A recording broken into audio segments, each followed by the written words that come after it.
nag-aayong mag-outing sila Ava this weekend. Are we joining? I'm sorry, babe. Malapit na yung competition namin. Nakalimutan mo na ba? Kailangan ko mag-focus sa training. Sana pala naging swimming pool na lang ako. Para sa akin yung focus mo. Libian ka na naman. Huwag mo sirain tong araw na to. Ikaw naman yung palaging sumisira eh.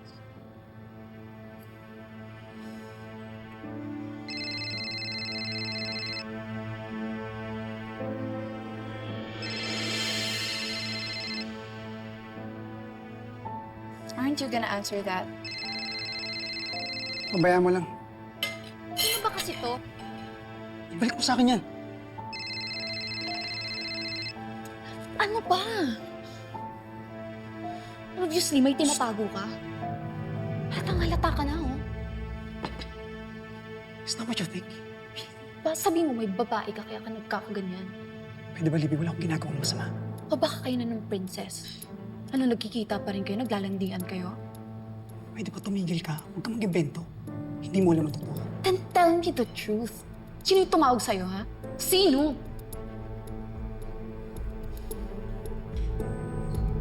No. Hindi mo rin maintindihan.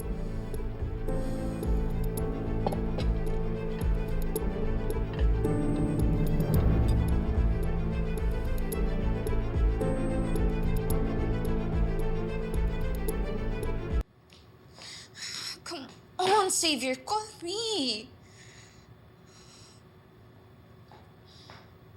Anak? Gusto sana kitang pasalamatan na pumayag ka na samahan ako sa awards night. It's nothing. Anak, sandali. Anak, everything okay? Huh? Wala lang to, Ma. Si Xavier ba? Ma, please. Huwag ka na makulit.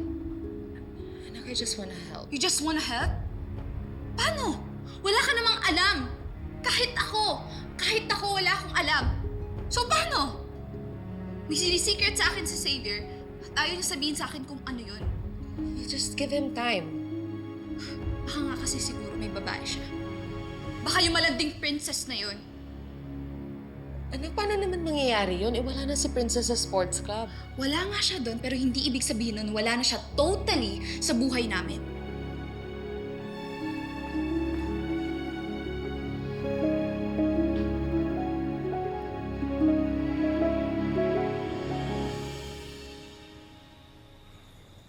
Ayaw pa rin akong tigilan ni Nanay Lo. Hindi ko nga alam paano niya nakuha yung number ko. Basta, wag na wag mo siyang sasagutin. At wag na wag mo siyang hahayaang makabalik sa buhay natin. Paano